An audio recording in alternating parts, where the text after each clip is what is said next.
तू ही रे माझा मितवा या मालिकेच्या येणाऱ्या भागामध्ये धमाकेदार असा ट्विस्ट येणार आहे. तर प्रेक्षकांनो, इथे आता अर्णवने सौदामिनी देशमुखला पूर्णपणे तोंडावरती पाडण्याची पूर्णपणे योजना आखलेली असते. अर्णवचा टेम्पो सात्विक फॅशनच्या मालाचा टेम्पो गायब केल्यामुळे सौदामिनीमुळे अर्णवचं आणि कंपनीचं खूप मोठं नुकसान झालेलं असतं. आणि त्याचबरोबर स्पर्धेमधून रिजेक्शन मिळवण्यासाठी आणि एक व्हॅलिड रिझन असावं यासाठी सात्विक फॅशनची खूपच जास्त बदनामी केलेली असते. खूपच जास्त बदनामी, जेणेकरून इथे सात्विक फॅशनचं रिजेक्शन केलेलं असतं. तर प्रेक्षकांनो, इथे आता ही गोष्ट अर्णव आणि ईश्वरीला मान्य नसते. तेव्हा अर्णवने खूपच हुशारीने या गोष्टीतून तोडगा काढायचं ठरवलेलं असतं. अर्णवने इथे आता ईश्वरीला सांगितलेलं असतं की काहीही झालं तरीसुद्धा या स्पर्धेमध्ये आपण भाग घ्यायचा आणि त्यासाठी आपल्याला सौदामिनी देशमुखला मीडियासमोर एक्सपोज करावं लागेल.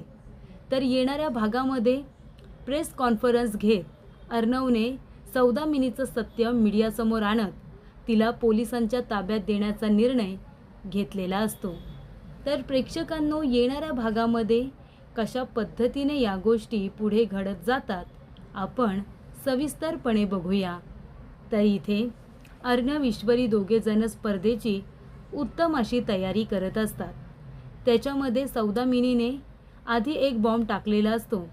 तिने इथे अर्णवचा मालाचा जाणारा इथे टेम्पो दुसरीकडे वळवलेला असतो, तो हायजॅक केलेला असतो. त्यामुळे क्लायंट खूपच जास्त चिडतो आणि अर्णव ईश्वरीच्या घरी येऊन, राज शिर्केच्या घरी येऊन त्याने आता तमाशा केलेला असतो. तुम्ही जे काही केलं ते सगळं मुद्दामून केलं. माझ्यापर्यंत चुकीचा माल पाठवलात, एकदम घाणेरडी क्वालिटी पाठवली. अशी क्वालिटी जर आम्ही वापरली तर मार्केटमध्ये आमची काय व्हॅल्यू राहणार, असं ते आता क्लायंट म्हणत असतात. तेव्हा अर्णव ईश्वरी म्हणतात, तुम्ही शांत व्हा, काहीतरी इश्यू झाला आहे, आम्ही तो सॉल्व करण्याचा प्रयत्न करतो. तरीसुद्धा क्लायंट चिडून निघून गेलेले असतात. तेव्हा इथे गाडीमध्ये म्हणजे त्या टेम्पोमध्ये ट्रॅकर असल्यामुळे तो ट्रॅक करण्याचा प्रयत्न करत असतात. आणि तेव्हा समजतं की एका ठिकाणानंतर क्लायंटच्या ठिकाणी त्या कंपनीपर्यंत किंवा ऑफिसपर्यंत टेम्पो पोचलेलाच नाही आहे. तो मधूनच कुठेतरी हायजॅक झालेला आहे, तो गायब झालेला आहे. त्यामुळे नक्की तो टेम्पो कुठे गेला आहे हे शोधून काढलं पाहिजे आणि ते लोकेशन आता नक्की कुठे आहे हे ट्रॅकरच्या माध्यमातून शोधून काढण्याचा प्रयत्न सुरू असतो. आणि तेव्हाच इथे अजून एक दुःखद गोष्ट घडलेली असते. ती म्हणजे सौदामिनीमुळेच इथे आता तिने डायरेक्ट फूड अँड फॅशन या कार्यक्रमाचं ज्या लोकांनी आयोजन केलेलं असतं, जे मॅनेजर असतात, त्यांनाच तिने बोलावलेलं असतं आणि सांगितलेलं असतं की तुम्ही अर्णव आणि ईश्वरी सात्विक फॅशन या नावाने ज्यांनी रजिस्ट्रेशन केलं आहे ना, आपल्या कंपनीचं नाव सांगितलं आहे, त्या लोकांना तुम्ही रिजेक्ट करायचं आहे. काहीही झालं तरी तुम्ही या लोकांना या आता स्पर्धेमध्ये सहभाग घेऊ द्यायचा नाही. तेव्हा ते मॅनेजर मॅनेज झालेले असतात, कारण सौदामिनीने त्यांना इथे खूप जास्त पैसे हे मोजलेले असतात आणि खूप पैसे मोजल्यामुळे इथे आता मॅनेजर अर्णव ईश्वरीचं नाव स्पर्धेमधून बाहेर काढायला तयार झालेला असतो. पण आपण त्यांना का रिजेक्ट करतोय याचं व्हॅलिड रिझन हवं आहे ना. ते रिझन असं असतं की त्यांनी सांगायचं की तुमच्या कंपनीची किती बदनामी झाली मार्केटमध्ये आणि सौदामिनीने मुद्दामूनच ती बदनामी घडून आणलेली असते. क्लायंटने पेपरमध्ये बातमी छापून दिलेली असते की यांनी आम्हाला खोटा आणि चुकीचा माल आमच्यापर्यंत पोचवला, जो माल खूपच जास्त म्हणजे वाईट पद्धतीचा होता, त्याची क्वालिटी अजिबातच छान नव्हती. अशा पद्धतीचा माल आमच्याजवळ आल्यामुळे आमची खूपच जास्त बदनामी होत आहे आणि त्याचबरोबर नुकसानसुद्धा. त्यानंतर इथे ती बातमी सर्वत्र पसरल्यामुळे आम्ही सात्विक फॅशन या कंपनीला रिजेक्ट केलेलं आहे, असं आता सांगितलेलं असतं. तेव्हा इथे नम्रता आणि आकाश यांची आकाश टेक्स्टाईल्स जी काही कंपनी आहे तिचं रजिस्ट्रेशन हे आता अप्रूव्ह झालेलं असतं, त्यांचं सिलेक्शन झालेलं असतं आणि अर्णव ईश्वरी रिजेक्ट झालेले असतात. पण तरीसुद्धा अर्णव त्या स्पर्धेकडे जास्त लक्ष देत नाही. त्याचबरोबर जी वल्लरी आहे, वल्लरी आता भेटायला जाणार असते उदयकांतला. उदयकांतने तिला फोन केलेला असतो आणि सांगितलेलं असतं, मला 50 लाख रुपये हवेत.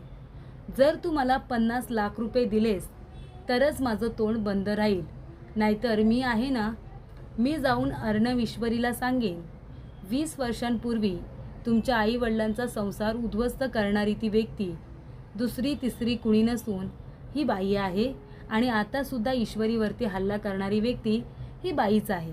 सांगू का जाऊन त्याला? तेव्हा वल्लरी म्हणते, नाही नको, असं काही करू नको. तेव्हा लगेच उदयकांत म्हणतो, मग मी जो ॲड्रेस पाठवतो ना त्याच्यावरती 50 लाख रुपये घेऊन यायचं आणि जर जास्त काही शहाणपणा करण्याचा प्रयत्न केलास ना, जसा प्रयत्न त्या आता श्रीकांत धुमाळला मारण्याचा केलास, तसा जर प्रयत्न मला मारण्याचा केलास तर मात्र मी ते सहन करणार नाही. घोडा माझ्याकडे पण आहे याचा विचार कर. वल्लरी घाबरते. ती म्हणते, अरे देवा, पिस्तूल तर माझ्याकडे पण आहे आणि त्या उदयकांतकडे सुद्धा आहे. उगाच त्याने मला गोळीबिळी मारली तर? नाही, नको नको. आता सध्या तरी याला पैसे द्यावेच लागतील. 50 जरी नसले तरी सध्या त्याला इथे 10-20 लाख रुपये देते आणि मग नंतरसुद्धा पैसे देईन असं सांगते.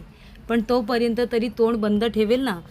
तेव्हा वल्लरी सौदामिनी देशमुखकडे थोडे पैसे मागते. तिची काही आता ज्वेलरी वगैरे असते तीसुद्धा घेते आणि ती इथे आता ठरलेल्या ठिकाणी उदयकांतला भेटायला जाते. तिथे गेल्यानंतर उदयकांत म्हणतो, आलीस का वल्लरी? बरं झालं आलीस. अगं इथे क्राईममधले पार्टनर आहोत आपण नाही एकमेकांना सपोर्ट करायचा तर कोण करणार? चल बरं, किती आणलीस रोकड? ती म्हणते, हे बघ धुमाळ, आता माझ्याकडे कमी पैसे आहेत. मी आता 20 लाख आणलेले आहेत. बाकीचे पैसे मी नंतर देईन. पण सध्या तरी मला समजून घे, एवढी कॅश मी कुठून आणू? आधीच घरामध्ये खूप मोठे प्रॉब्लेम सुरू आहेत. तेव्हा उदयकांत म्हणतो की तुझ्या घरातले प्रॉब्लेम्स तू मला सांगू नकोस. तू जे काही केलंस ना ते मला अजिबात आवडलेलं नाही आहे. तू घेऊन यायला हवी होतीस ना पैसे. आणि त्यामुळे प्रेक्षकांनो, इथे आता वल्लरी ही आधीच टेन्शनमध्ये असते.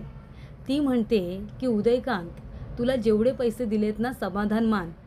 तुझ्यामुळे आहे ना मी पण अडचणीत येत चालली आहे. तू असा कधी पण मला भेटायला बोलावतोस.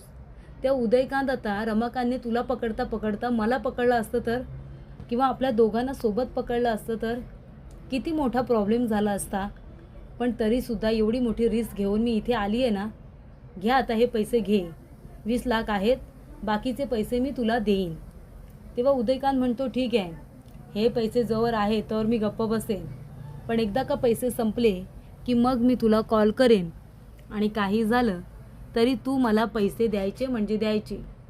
ती म्हणते, हो बाबा ठीक आहे, देईन. नुसते पैसे पैसे घे पैसे आणि जा. तेव्हा तिथून आता वल्लरीला झाडाच्या मागून कोणीतरी बघत असतं. वल्लरी घाबरते. ती म्हणते, बापरे, माझ्यावरती कोणी नजर ठेवून आहे की काय, अशी भीती तिला वाटत असते. मग इथे काय होतं, अर्णव ईश्वरी दोघेजण आपला सात्विक फॅशनचा टेम्पो शोधायला जातात. त्याच्यामध्ये चांगल्या क्वालिटीचं फॅब्रिक असतं ना, माल असतो. तेव्हा ते दोघेजण आता जातात. ईश्वरीसुद्धा अर्णवच्या बरोबर गेलेली असते आणि तेव्हाच इथे शोधाशोध करत असताना तिथे एक माणूस भेटतो. आता GPS ट्रॅकर जिथे दाखवत असतो तिथपर्यंत अर्णव ईश्वरी गेलेले असतात. तेव्हा इथे एक माणूस उभा असतो, माल वगैरे खाली करणारा. अर्णव त्याला विचारतो की तुम्ही इथे सात्विक फॅशन असं नाव लिहिलेलं टेम्पो बघितला का?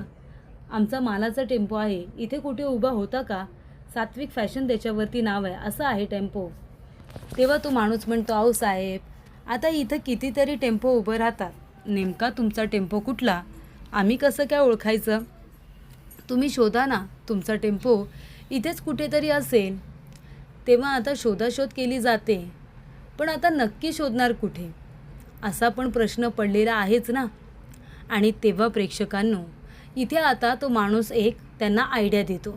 तो म्हणतो की साहेब, एक काम करा, अहो त्या रस्त्याचं CCTV फुटेज बघा ना. अहो कशाला शोधाशोध करताय? CCTV फुटेज बघा, नेमका तुमचा टेम्पो कुठं गेला हे तुम्हाला कळेल की. तेव्हा इथे अर्णव ईश्वरी म्हणतात, अरे हो, आपण कधी कधी एवढं पॅनिक होतो की जो सोपा मार्ग आहे त्याच्याकडे आपलं लक्षच जात नाही. तेव्हा ईश्वरी म्हणते, अर्णव सर, तुम्ही खूपच जास्त पॅनिक होता ना, म्हणून असं काही तुमच्या लक्षात येत नाही. अहो तुम्ही कोण आहात? अर्णव राजे शिर्के आहात तुम्ही, अर्णव राजे शिर्के. हे असं फुटेज वगैरे मिळवणं तुमच्यासाठी काही कठीण आहे का? तेव्हा अर्णव म्हणतो, बरोबर बोलतोय तो माणूस, चल आपण जाऊन आता फुटेज चेक करूया त्या रस्त्याचं. तेव्हा सात्विक फॅशनचा टेम्पो अर्णवचे लोक ज्या रस्त्याने घेऊन निघालेले असतात त्या रस्त्याचं संपूर्णपणे CCTV फुटेज अर्णव चेक करत असतो. तेव्हा एका CCTV कॅमेऱ्यामध्ये रेकॉर्ड झालेलं असतं. सात्विक फॅशनचा टेम्पो मध्येच उभा केला. काही गुंड लोकांनी लेबर लोकांना मारलं. त्यांना इथे आपल्या गाडीमध्ये कोंबून आपल्याबरोबर घेऊन गेले आणि तो टेम्पोसुद्धा घेऊन गेले आणि एका गोडाऊनच्या ठिकाणी तो टेम्पो ठेवण्यात आलेला असतो, लपवण्यात आलेला असतो. तेव्हा तिथे अर्णव ईश्वरी आता बघतात आणि म्हणतात की ठीक आहे, म्हणजे आपला टेम्पो इथे आहे. तर अर्णव ईश्वरी दोघेजण त्या ठिकाणी गेलेले असतात. ईश्वरी म्हणते, सर रस्ता तर खूप कठीण आहे हो, खूपच खतरनाक आहे. आपण इथे असेच निघून आलो, आपल्या जीवाला धोका असू शकतो. आतमध्ये ती माणसं पण आहेत ज्यांनी हा टेम्पो आणला आहे. ते जर आपल्याला पकडलं अशा वेशामध्ये तर कुणी आपल्याला सोडणार नाही. काय करायचं मग आता? तेव्हा अर्णव म्हणतो, बरोबर बोलतेस तुम्ही सिंदूर, आता आपल्यालाच काहीतरी करावं लागेल. तेव्हा इथे काहीतरी थोडंसं आता चेहऱ्यामध्ये दिसण्यामध्ये फरक केला जातो आणि अर्णव ईश्वरी लपून छपून त्या ठिकाणी आलेले असतात. सात्विक फॅशनचा टेम्पो तिथे उभा असतो. अर्णव बघतो, खात्री करून घेतो. त्यानंतर अर्णव पोलिसांना फोन करून लाईव्ह लोकेशन पाठवतो आणि पोलीस आणि पोलिसांची टीम त्या ठिकाणी बोलावून घेतो. पोलिसांची टीम त्या ठिकाणी आलेली असते. अर्णव आणि ईश्वरी तिथे असतात. पोलीस तिथे आल्यानंतर सर्वत्र आता आवाज होतो. तेव्हा इथे खूपच जास्त घाबरलेले ते लोक बाहेर येऊन बघतात. तेव्हा ते लोकसुद्धा घाबरतात आणि मग काय, सात्विक फॅशनचा टेम्पो हा त्याच लोकांनी लपवला आहे पोलिसांच्या निदर्शनास येतं. अर्णवनेच पोलिसांना बोलावलेलं असतं. त्या लोकांना अरेस्ट केलं जातं. हे सगळं कुणाच्या सांगण्यावरून केलं असं विचारलं जातं. तर सौदामिनी देशमुखचं नाव घेतलं जातं. तेव्हा अर्णव म्हणतो, इन्स्पेक्टर आमची मदत करा. सौदामिनी देशमुखला एक्सपोज करण्यासाठी अर्णवने आता एका दगडात 2 पक्षी मारलेले असतात. त्याने इथे आता पत्रकार परिषद भरवलेली असते, प्रेस कॉन्फरन्स घेतलेली असते आणि प्रेस कॉन्फरन्स घेतल्यानंतर त्या गुंड लोकांना तिथे उभं केलेलं असतं आणि त्याचबरोबर फूड अँड फॅशन या आता सरांनासुद्धा तिथे उभं केलेलं असतं. त्या मॅनेजरलासुद्धा बोलावलेलं असतं. तेव्हा त्या माणसांना विचारलं जातं, सात्विक फॅशनचा माल तुम्हाला कुणी घेऊन जायला सांगितलं? तर सौदामिनी देशमुखने सांगितलं. आणि तिथे ते क्लायंटसुद्धा आलेले असतात ज्यांना चुकीचा माल पोचलेला असतो. तेव्हा अर्णव म्हणतो की मीडियासमोर खरं खरं सांग, काय सांगितलं होतं? तर आता सात्विक फॅशनचा टेम्पो जाणार, तो टेम्पो अडगवायचा, तो दुसरीकडे गोडाऊनमध्ये घेऊन जायचं, तिथे ठेवायचा आणि चुकीचा माल आपण क्लायंटला पाठवायचं, असं आमच्या मॅडमनेच आम्हाला सांगितलं होतं. त्या मॅडम कोण आहेत? तर सौदामिनी देशमुख ह्या आमच्या मॅडम आहेत. त्यांनीच आम्हाला हे कारस्थान करायला सांगितलं होतं. माफ करा, आम्हाला खरंच माफ करा. तेव्हा अर्णव म्हणतो, मीडियाने ऐकलं सगळं, त्यामुळे आमची जी काही खोटी बातमी छापून आली होती ती खोटी होती हे मान्य होतं ना, हे सिद्ध होतं ना आता. तेव्हा इथे इन्स्पेक्टर साहेब म्हणतात की बरोबर बोलत आहेत अर्णव साहेब, आम्हीसुद्धा यांना पकडायला तिथे होतो. तेव्हा मीडियावाले आता गप्प बसतात, कारण चुकीची माहिती त्यांनी आता पसरवलेली असते. आणि मग काय होतं, इथे आता या सर्व गोष्टी घडलेल्या असतातच, पण त्याचबरोबर महत्त्वाची गोष्ट म्हणजे अर्णवने इन्स्पेक्टर साहेबांना सांगितलेलं असतं की यांचा कबुली जबाब तुम्ही नोंदवून घ्या. हे सगळं या माणसांना सौदामिनी देशमुखने करायला सांगितलं आहे. तिच्या या अशा सांगण्यामुळे मार्केटमध्ये माझ्या कंपनीची सात्विक फॅशनची खूप मोठी बदनामी झाली, माझीसुद्धा बदनामी झाली आणि त्यामुळे आमच्या कंपनीची बदनामी मी खपवून घेणार नाही. त्यामुळे तुम्ही लवकरात लवकर सौदामिनी देशमुखला अरेस्ट करा, असं अर्णव सांगतो. आणि तेव्हा इथे आता अर्णवने गुन्ह्याची कबुली दिल्यानंतर, त्या माणसाने गुन्ह्याची कबुली दिल्यानंतर सौदामिनी देशमुखला अरेस्ट करण्यात आलेली असते. तिला तिच्या गुन्ह्याची शिक्षा मिळते. त्या माणसांनी तिचं नावच घेतल्यानंतर मग इथे तिला नाही बोलायला चान्सच मिळत नाही. आणि अशा रीतीने पोलीस इन्स्पेक्टर कंपनीमध्ये जाऊन सौदामिनी देशमुखला अरेस्ट करून आपल्याबरोबर घेऊन आता पोलीस स्टेशनला गेलेले असतात. तर अशा रीतीने अर्णवने योग्य तो माल क्लायंटपर्यंत पोचवलेला असतो आणि इथे आता सौदामिनी देशमुखनेच हे सगळं करायला सांगितलं होतं, त्यामुळे तिला पोलिसांच्या ताब्यातसुद्धा दिलेलं असतं.